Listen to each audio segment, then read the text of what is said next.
Baiklah teman-teman, kita lanjut pembahasan mengenai aplikasi integral. Dan kali ini aplikasi yang akan dibahas yaitu menghitung volume benda putar. Di sini saya menggunakan dua metode, yaitu metode cakram dan metode cincin. Yang pertama, saya membahas metode cakram. Untuk cakram, misalnya saya punya fungsi Y sama dengan Fx, di mana batas kirinya adalah X sama dengan A dan X sama dengan B. Kemudian di sini kita peroleh daerah yang terbentuk, daerah yang saya beri arsir berwarna merah. Kita bisa bayangkan daerah ini diputar sebanyak 360 derajat terhadap sumbu X, sehingga nanti kita memperoleh suatu wadah. Ini adalah alasnya seperti ini. Untuk menghitung volume yang terbentuk wadahnya, kita bisa iris secara vertikal atau kita bisa gambar secara ulang seperti ini teman-teman. Irisnya ini berbentuk menyerupai cakram dengan jari-jarinya adalah Fx. Untuk jari-jarinya cakram ini Fx, maka ketebalan cakramnya adalah delta X. Sehingga kita bisa menghitung volume tabung, yaitu Pi dikali R kuadrat kali T sama dengan Pi kali F kuadrat X kali delta X. Volume benda putar ini akan kita ketahui berapa volume sebenarnya ketika partisinya atau N-nya mendekati tak hingga. Nanti kita akan ambil limitnya dan volume sebenarnya adalah integral A sampai B kali Pi dikali F kuadrat X kali dx.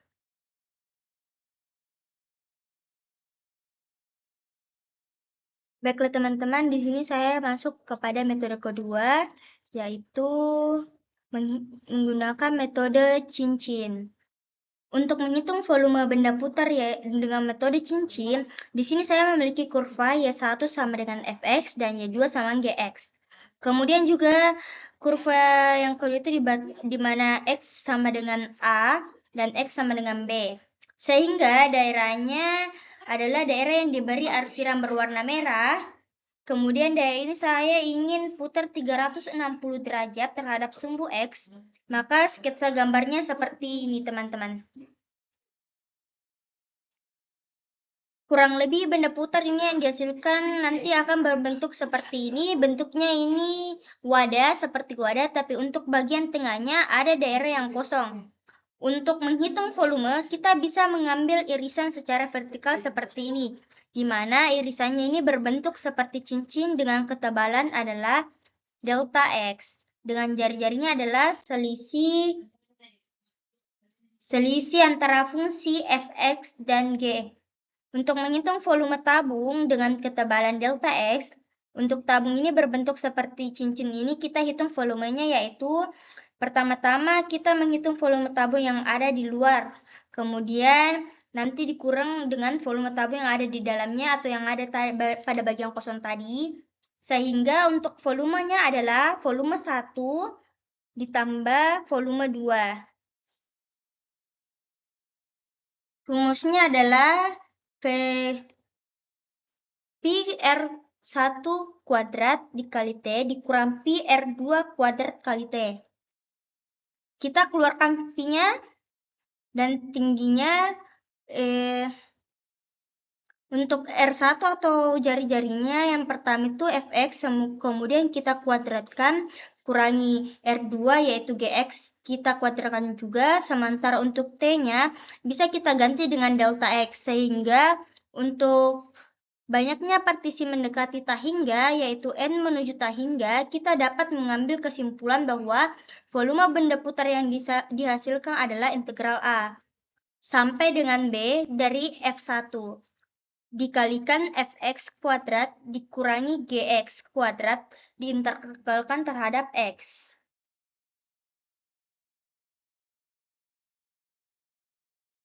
Baiklah teman-teman, kita masuk pada materi ketiga. Pada materi ketiga ini kita membahas turunan.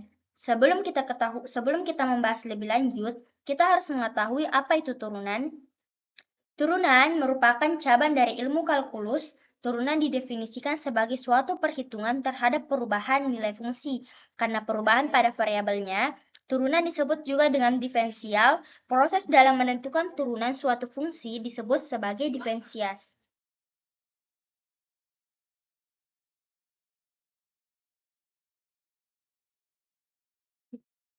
Berikutnya yaitu turunan fungsi atau diferensial adalah fungsi lain dari suatu fungsi sebelumnya. Misalnya fungsi f aksen A sama dengan limit x menuju 0, fa tambah h kurang fa per h. Limit ini disebut turunan atau diferensial dari fx per x sama dengan a. Jika fx adalah suatu fungsi yang kontinu pada selang x lebih kecil dari negatif tak hingga dan x lebih besar dari tak hingga, berlaku untuk lim h menuju 0 fx tambah h dikurang fx per h. Turunan pertama dari fx, sehingga diperoleh rumus seperti berikut.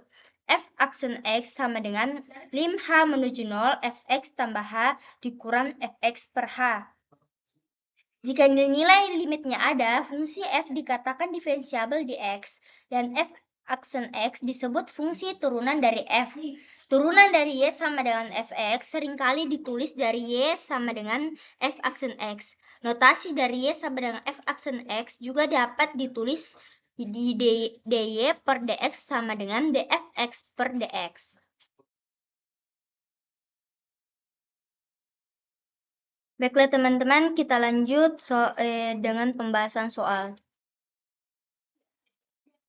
Di sini kita mempunyai soal tentukan f aksen x untuk fx sama dengan 2x kuadrat.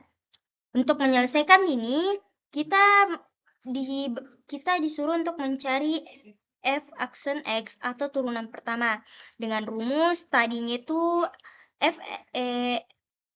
limit h menuju 0 fx tambah h, kita kurangi fx dan dibagi h.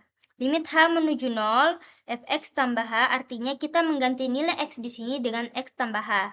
Sehingga kita peroleh 2 dikalikan x tambah h dikuadratkan dikurangi fx sendiri adalah 2x kuadrat dan dibagi dengan h. Limit h menuju 0, 2 dikalikan kita kuadratkan yaitu x kuadrat ditambah 2x ditambah h kuadrat dikurangi 2x kuadrat dibagi h.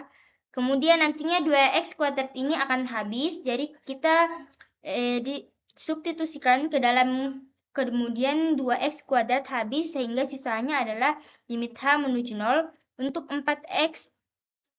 Di sini untuk 4hx ditambah 2h kuadrat dibagi h menuju, kemudian kita faktorkan, yaitu kita keluarkan h-nya, jadi h sama dengan 4x tambah 2 kuadrat per h.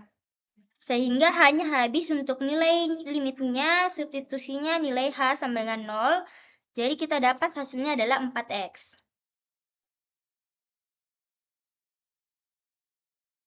Selanjutnya, kita akan membahas mengenai konsep turunan sepihak. Sama halnya dengan limit ataupun kekontinuan, di limit kita mengenal istilah limit kanan dan limit kiri. Kemudian di kekontinuan kita juga mempunyai istilah kontinu kanan dan kontinu kiri. Begitu juga dengan turunan. Yang akan kita bahas yaitu turunan kanan dan turunan kiri.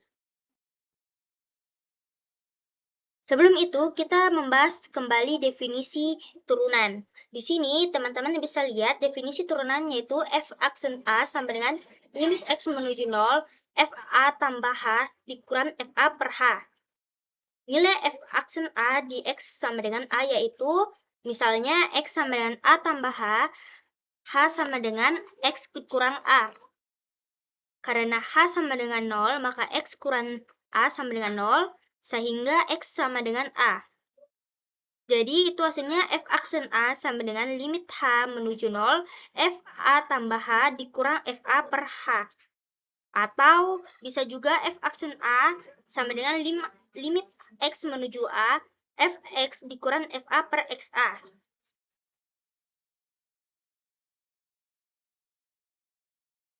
Maka diperoleh rumus untuk mencari turunan kanan dan turunan kiri. Untuk turunan kiri pastinya adalah f aksen A, tapi kita beri tanda negatif. Ini tanda negatif menandakan kita sedang mencari atau menghitung turunan, sehingga limit x menuju a negatif sama dengan fx dikurang fa per xa. Sedangkan untuk turunan kanan, kita karena turunan kanan, maka rotasinya adalah f aksen A, kita beri tanda positif. Sehingga limit X menuju A positif sama dengan Fx kurang Fa per A. Di sini terlihat bahwa kita sedang mencari turunan kiri, maka sebetulnya kita sedang menghitung nilai limit kiri dari rumus f aksen A yang tadi. Lalu ketika kita mencari turunan kanan, sebetulnya kita sedang menghitung limit kanan dari bentuk f aksen A. Dan turunan kiri dan turunan kanan ada konsep yang sangat penting, yaitu jika turunan kiri sama dengan turunan kanan, maka kita katakan fx atau diferensiabel atau memiliki turunan di X sama dengan A. Sebaliknya, jika turunan kiri tidak sama dengan turunan kanan, maka f aksen tidak maaf teman-teman, maka fx tidak diferensiabel atau tidak memiliki turunan di titik X sama dengan A.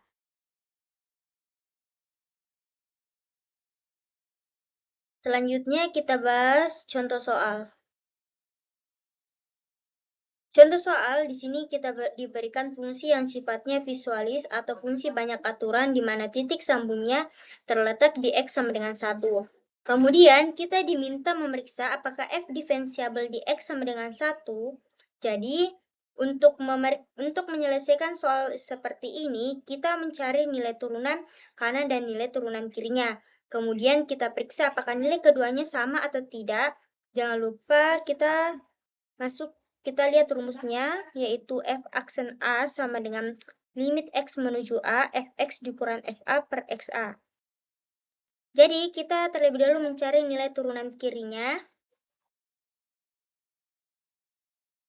Ya, untuk nilai turunan kirinya, di sini f aksen 1 dari sebelah kiri adalah limit X menuju 1 dari kiri, fx dikurang f1 per X kurang 1. Sama dengan 1 ini, dengan nilai limit X menuju 1 dari kiri, fungsi yang berlaku untuk X menuju 1 dari sebelah kiri adalah X kuadrat. Dimana kita ganti terlebih dahulu, jadi nilai fungsi F1 ini kita substitusi sama dengan pada aturannya, jadi kita substitusi ke X kuadrat, sama jadi hasilnya itu S1 kuadrat, dimana 1 kuadrat itu hasilnya 1. Jadi kita terus selesai ini kita faktorkan atau rampungnya menjadi X tambah 1 dikali X kurang 1 per X1. Di sini ada yang saling menghabiskan, di mana X kurang 1, sehingga hasilnya itu X tambah 1. Di mana nilai X-nya itu sama dengan 1, jadi 1 tambah 1 itu hasilnya 2. Dan untuk turunan kanan, nilai f aksen 1 dari kanan, yaitu limit X menuju 1 dari kanan, itu rumusnya fx dikurang f1 per X kurang 1. Untuk fungsi yang berlaku untuk X lebih dari 1 atau X menuju dari 1 dari kanan adalah 2X kurang 1. Sehingga kita masukkan itu 2X kurang 1 dikurang 1 per X kurang 1. Kemudian pembilang kita faktorkan menjadi 2, ini kita keluarkan. Kemudian sisa yang kita tulis X kurang 1 per X kurang 1. Di sini ada yang saling menghabiskan lagi X kurang 1 sehingga nilainya itu adalah 2. Dari sini kita bisa melihat nilai turunan kiri dan nilai turunan kanannya adalah 2. Jadi kita dapat simpulkan bahwa karena turunan kiri di X sama dengan 1 sama dengan turunan kanan di X sama dengan 1, maka fx diferensiabel di X sama dengan 1. Kemudian nilai f aksen 1 juga dapat kita tentukan, yaitu 2. Selanjutnya, di sini saya membahas mengenai turunan fungsi trigonometri. Di sini, teman-teman bisa melihat bentuk-bentuk trigonometrik beserta turunan-turunannya. Bentuk-bentuk trigonometrik yang pertama adalah sin X, di mana turunannya adalah cos X. Sementara cos X turunannya adalah negatif sin X. Dan tan X turunannya adalah secant kuadrat. Sementara cos secant X turunannya itu adalah negatif cos secant X dikali cos tan X. Dan yang terakhir secant X, di mana turunannya adalah tan X dikali secant X.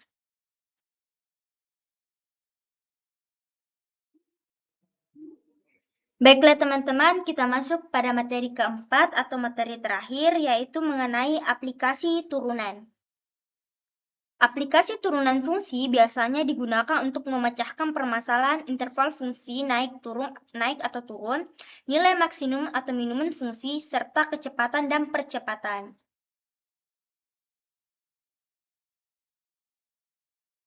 Baiklah teman-teman, di sini kita masuk dengan nilai maksimum dan minimum. Untuk kali ini kita membahas konsepnya, yaitu nilai maksimum dan minimum dari suatu fungsi ini biasanya disebut dengan nilai ekstrim. Nilai ekstrim ini ada dua, ekstrim maksimal dan ekstrim minimal. Sementara tempat terjadinya nilai ekstrim ini disebut dengan titik kritis, di mana titik kritis ini terbagi atas tiga, yaitu titik ujung selang, titik stasioner, dan titik singular. Untuk ujung selang ini biasanya kita temukan pada soal misalnya diberi suatu fungsi, kemudian fungsi tersebut hanya didefinisikan pada sasaran tertentu. Misalnya hingga A sampai B, maka nanti A dan B-nya adalah titik kritis, kemudian titik stasionernya adalah X sama dengan C, di mana nilai turunan pertamanya di titik X sama dengan C nilainya adalah 0. Jadi kita F aksen C sama dengan 0, maka X sama dengan C ini adalah titik stasioner atau disebut sebagai kandidat dari titik kritis. Sementara titik singular adalah X sama dengan C, di mana F aksen C ini tidak ada. Maksudnya kenapa tidak ada? Ini karena X sama dengan C fungsi ini tidak memiliki turunan. Biasanya kita menemukan titik-titik singular ini pada fungsi-fungsi rasional atau fungsi nilai mutlak. Untuk lebih jelasnya, di sini saya memiliki tiga buah gambar. Yang pertama ini, yang kedua, dan yang ketiga. Pada gambar yang pertama, di sini ada endpoints atau ujung-ujung selang. Di sini bisa dilihat titik X sama dengan A tercapai nilai maksimum dan di titik X sama dengan B tercapai nilai minimum. Atau bisa juga kebalikannya. Di titik A tercapai nilai dan B minimum dan B tercapai nilai maksimum. Nanti bisa dilihat dari lanjutan melalui gambar grafik atau hitungan nilainya. Kemudian untuk gambar yang kedua ini adalah titik stasioner, di mana titik stasioner ini itu tercapai ketika nilai turunan di titik tersebut sama dengan 0. Turunan pertamanya contohnya itu di sini ada 3 titik stasioner. Adalah garis singgungannya pada titik tersebut adalah mendatar seperti ini, maka disitulah terjadi letak titik stasioner atau secara matematis itu kita menulisnya yaitu ketika nilai F aksen C sama dengan 0, yaitu ketika tutup negatif setengah sampai 2, itu artinya kita punya titik-titik di ujung selang yaitu X sama dengan negatif setengah dan X sama dengan 2. Di sini adalah titik kritis. Kemudian kita cek yang kedua adalah titik stasioner. Untuk mencapai titik stasioner kita cari turunan pertamanya. Kemudian kita buatkan sama dengan 0. Turunkan pertamanya adalah negatif GX kuadrat ditambah GX sama dengan 0. Kemudian kita bagi dengan negatif G sehingga kita peroleh X kuadrat dikurang X sama dengan 0. Kemudian kita faktorkan menjadi X dibalikan X min X1. Dari sini kita peroleh nilai X-nya adalah 0 dan X sama dengan 1. Dan yang ketiga, yang kemudian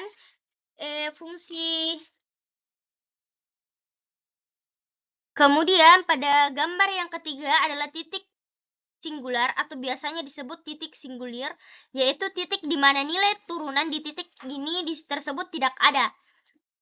Bisakah kita melihat di sini titik yang ini gambarnya menunjukkan kurva yang tajam? Di titik ini kurva yang tajam biasanya menandakan bahwa titik ini merupakan titik singular atau nilai turunannya tidak ada. Kemudian di sini untuk titik yang ini juga bisa kita lihat bahwa limit kanan dan limit kirinya tidak kontinu. Dan karena fungsi ini tidak kontinu, maka turunannya juga tidak ada. Inilah 3 tempat terjadinya titik kritis. Baiklah teman-teman, kita masuk pada contoh soal. Tentukan titik-titik kritis serta nilai maksimum dan minimum dari fungsi berikut. Fx sama dengan min 2x pangkat 3 ditambah 3x kuadrat. Kemudian fungsi ini terdefinisikan di negatif setengah sampai 2. Dari sini kita mulai dengan mengecekkan satu persatu. Jadi kita cek apakah ujung selangnya ada, ternyata ada karena kita diberikan selang. Jadi kita mulai dari titik-titik pada ujung selang, kita tentukan nilai fungsinya di x sama dengan min setengah. Jadi kita masukkan atau kita substitusi x sama dengan min setengah ke fungsinya, yaitu min 2 dikali negatif setengah pangkat 3 tambah 3 dikalikan negatif setengah pangkat 2, kita dapatkan hasilnya adalah 1. Kemudian untuk x sama dengan min 2, di sini kita substitusikan, kalikan 2, pangkatkan 2, dan hasilnya adalah negatif 4. Kemudian, setelah itu untuk titik stasioner F sama dengan 0, memberikan kita nilai 0, kemudian F1 memberikan kita nilai 1. Kemudian kita dapat membandingkan nilainya. Di sini ada 1, min 4, 0, dan 1. Artinya, F2-nya itu sama dengan negatif 4 atau min 4 adalah nilai minimumnya. Jadi, ini nilai minimumnya, fungsi ini tercapai di X sama dengan 2. Kemudian, nilai maksimumnya adalah di F min setengah. Yang sama dengan F1, yaitu nilainya adalah 1. Ini adalah nilai maksimumnya.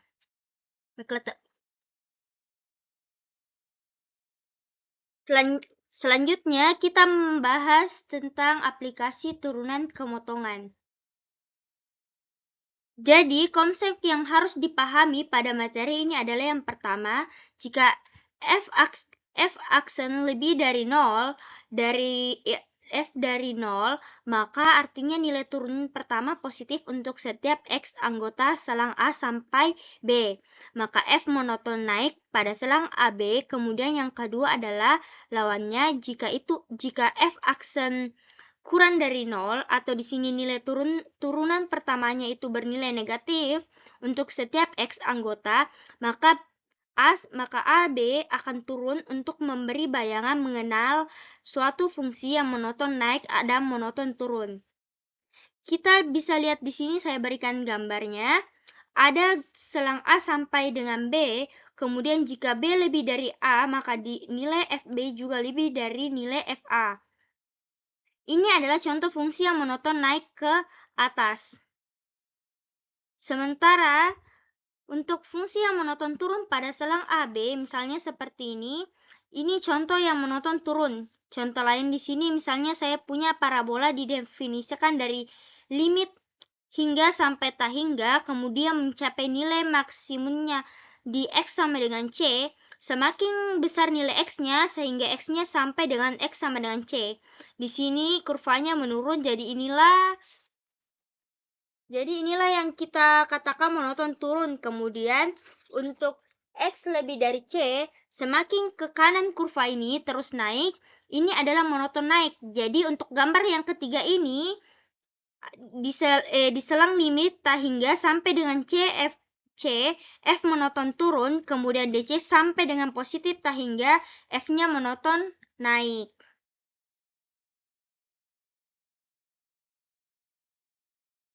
Baiklah, selanjutnya kita membahas kecekungan dan titik belok. Untuk kecekungan sendiri, di sini ada dua istilah, yaitu cekung ke atas dan cekung ke bawah. Untuk konsepnya, yaitu yang pertama, jika turunan kedua dari fungsi f lebih dari 0 untuk setiap x anggota selang A sampai B, maka f cekung ke atas. Tentu saja cekung ke atas yaitu pada selang A sampai dengan B. Dan sebaliknya, jika turunan kedua dari fungsi f kurang dari 0 atau bernilai negatif untuk setiap x anggota selang A sampai dengan B, maka f cekung ke bawah. Untuk lebih memahaminya, di sini kita mempunyai gambar.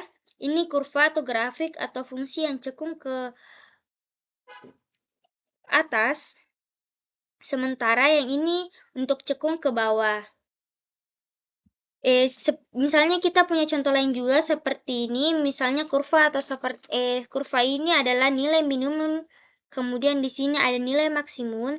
Ini cekung ke atas, kemudian di sepanjang ini adalah cekung ke atas, juga di sini cekung ke bawah. Yang tidak kalah penting adalah titik belok. Titik belok adalah tempat terjadinya kecekungan. Misalnya saya punya grafik seperti ini, cekung ke bawah, dan grafik ini menotong ke atas. Di sini terjadi perubahan kecekungan dari yang semula cekung ke bawah menjadi cekung ke atas. Maka titik inilah yang kita sebut dengan titik belok atau inflection point, atau contoh lainnya fungsi cekung ke bawah dan monoton turun sampai dengan di sini. Kemudian selanjutnya turun dan cekung ke atas, di sini terjadi perubahan kecekungan. Titik belok sendiri terjadi di X sama dengan C, ketika F double aksen C sama dengan 0, jika nilai turun kedua di titik X sama dengan 0, itu sama dengan 0, maka dx sama dengan C, terjadi titik belok atau perubahan kecekungan.